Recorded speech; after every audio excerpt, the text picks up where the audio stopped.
Yo mga kaibigan, so time check, alauna 1:40 ng madaling araw na, no? So hindi ako makatulog. Parang may iniisip lang ako, no?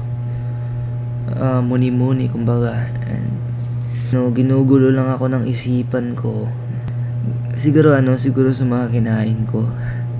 Pagkatapos ko kasing kumain kanina, bumili din ako ng donut. Ewan ko ba, naging hobby ko ng kumain. Hindi naman ako tumataba.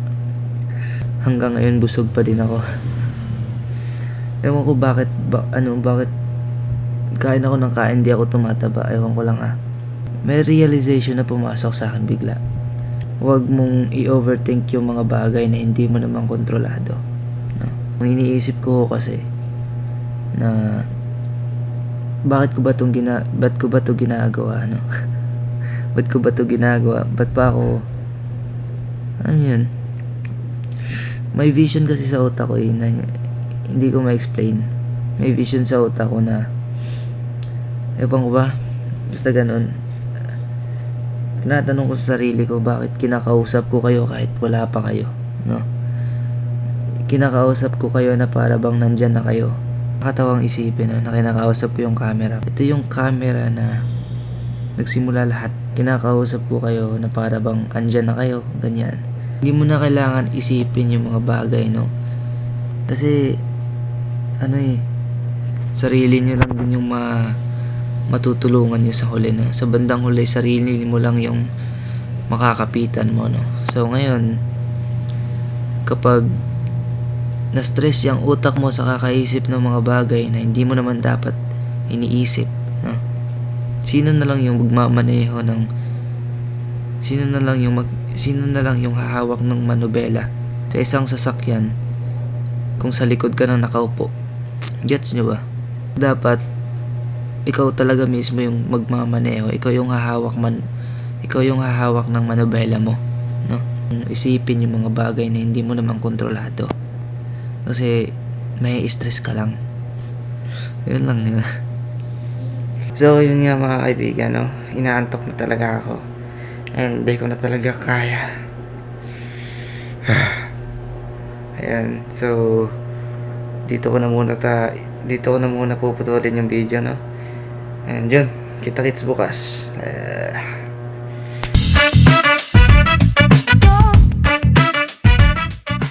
So, magandang umaga sa inyong lahat mga kaibigan, no? Kakagising ko lang and time check 9 ng umaga, no? So, ang dami kong gagawin ngayon. And samahan niyo ako. Una is maghugas ako ng pinggan and magsasaing, no? Tapos maglalaba. Tapos huli na yung magtutupi, no? So yun nga mga kaibigan, no?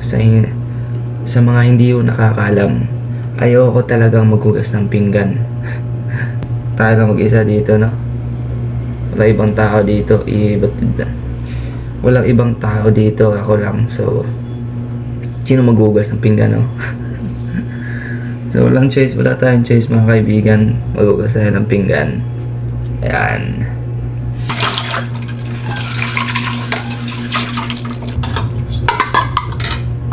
Batadan, batadan, batadan. So yun mga kaibigan, no? Tapos na ako maghugas ng pinggan. Kinat ko muna yung video dun kasi mababasa yung cellphone ko. Pag nabasa to, wala na akong hindi na ako makakapag-vlog. So yun, magsasayang na naman ako. And let's go.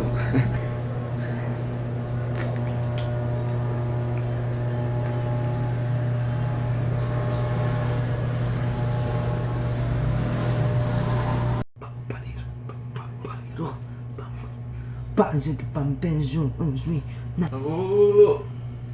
Whoa!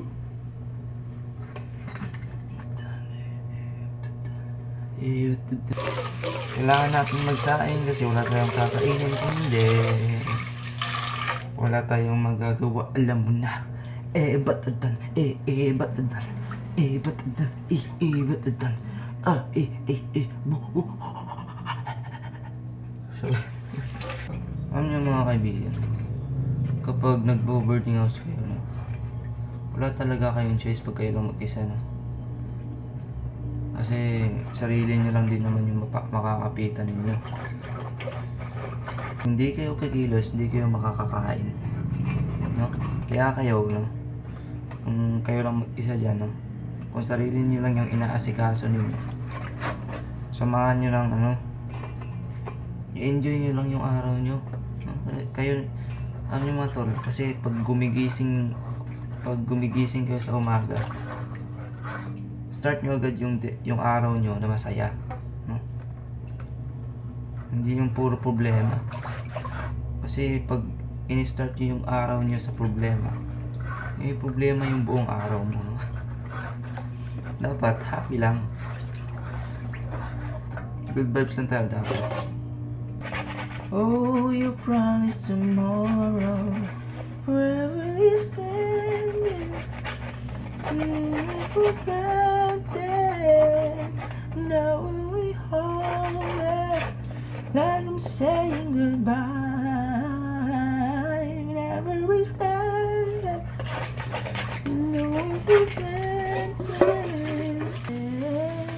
Ito yung bigas pala na ano, bumibili na kami sa tindahan ng ano, mga kilo-kilo, no? Yung kilo kasi dito tag 63, so okay na, nang madami na din. Pero minsan naman pag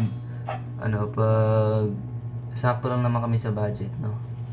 Sakto lang sa budget, nag-ano kami, yung maliit na sako, na may bigas. Yun yung binibili namin. Tapos kung ano naman, kung medyo medyo na short lang sa budget, no? Ayun. Medyo na short lang sa budget, yung kinilo yung binibili namin, no? Hindi naman natin masasabi na wala tayong pera, no? Alam niyo kung bakit hindi ko sinasabing walang pera? Kasi pag sinabi mong walang pera, na-realize ko lang to, no? Pag sinabi mong walang pera, parang dumadating sa'yo wala talagang pera, no? Yung tipong wala ka nang pera, sasabihin mo pang wala kang pera. Kasi yun nagsisimula yung doon nagsisimula yung pagkamalas mo sa buhay mo na. So, kahit wala kang pera, wag mo sabihin wala kang pera. Dapat sabihin mo, wala ka lang budget. No, gets niyo ba? Alam ko dami nang nagsasabi niyan, pero sasabihin ko ulit sa inyo para malaman ninyo. Tapos na ako magligpit ng mga damit, no? Hindi ko na kayo in-update kasi wala naman ko yung pakialam. Ay, dito na naman tayo sa walang kwentang content na to, no? So yun, maglalaban na naman ako. Inaantay ko na lang yung sinaing na maluto kasi bibili ako ng ulam sa lalabas. Ayan.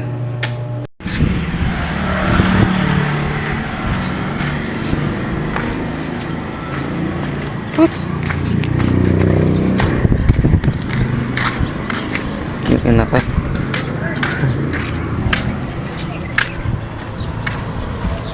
Alam niyo ba mga boss, dati nung bata ako, ito, ayan, akala ko dati, nung bata ako, nung pinaniwala talaga ako ng parents ko na tarugo talaga to ng aso.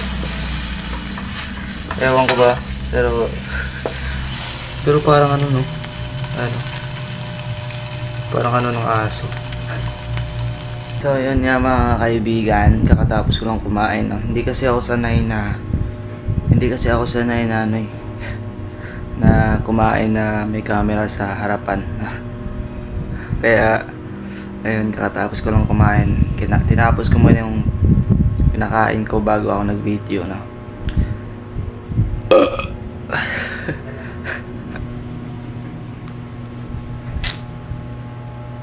So yun nga mga kaibigan, no?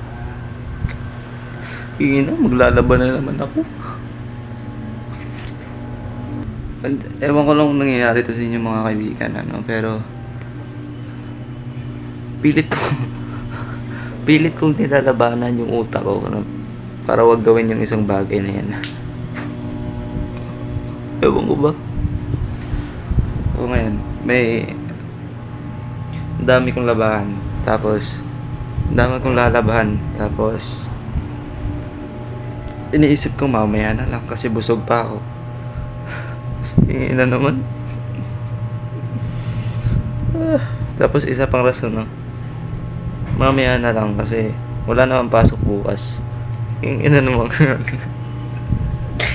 Hindi ko na alam. Pag ako naabutan dito, no? Naabutan dito ng dragon ko. Tingin na. Bubugaan ako ng apoy nun.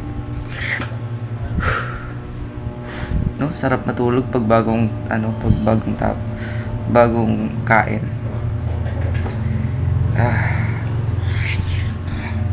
Naantok na ako. Hindi na to maganda. Simula kahapon hanggang ngayon, sobrang boring na lang. Ano yun? Sarili ko lang makakausap ko. Camera na lang yung kakausapin ko.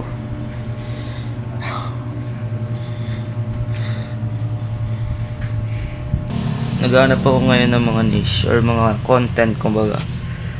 Kasi wala na talaga akong makontent ng mga matino no? Kaya ayan. Kaya nagre-research ako kung ano yung yung kung nakita nyo. Ayan.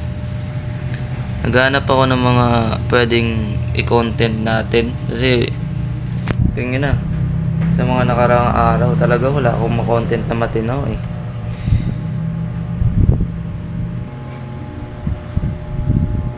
Magbe-brainstorming na lang ako.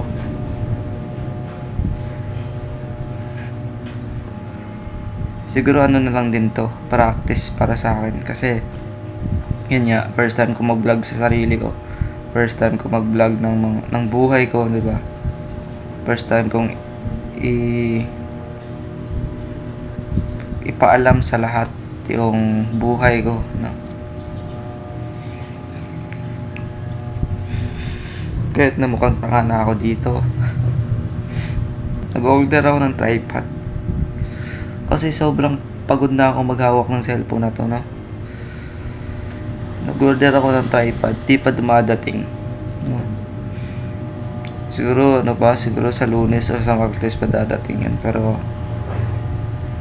pag dumating na yung tripod ko na yun, no? Ita-challenge ko yung sarili ko. Ang hirap kasi mag-vlog sa madaming tao, alam mo yun.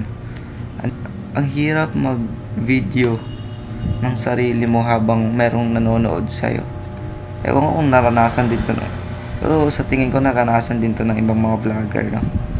Maraming takot sila mag-video sa sarili nila kasi iniisip nila yung mga iniisip ng ibang tao sa kanila. Yun. Siguro ano lang din yun. Siguro pagsubok lang din yun sa atin, no? Para subukin yung mindset natin or subukan yung growth natin sa isang bagay na gusto natin gawin. Tapos hindi natin magawa kasi sobrang dahil sa tingin ng mga tao sa atin. Ano yun? Pero sa totoo lang, the fact na wala naman pala kang kaso yun, no? Okay lang naman pala, no? Sa tingin ko. kasi hindi ko pa naman nagagawa mag-vlog na sa labas. Basta nakikita niyo no, yung pagbablog ko nasa boarding house lang palagi. Yung pagbablog ko, alam mo yan, yung sarili ko mismo. Sa loob lang talaga ng bubong ko napapakita, ano? Kasi ang hirap kasi hindi ko mapapakita sa labas yun kasi uncomfortable ako kumbaga.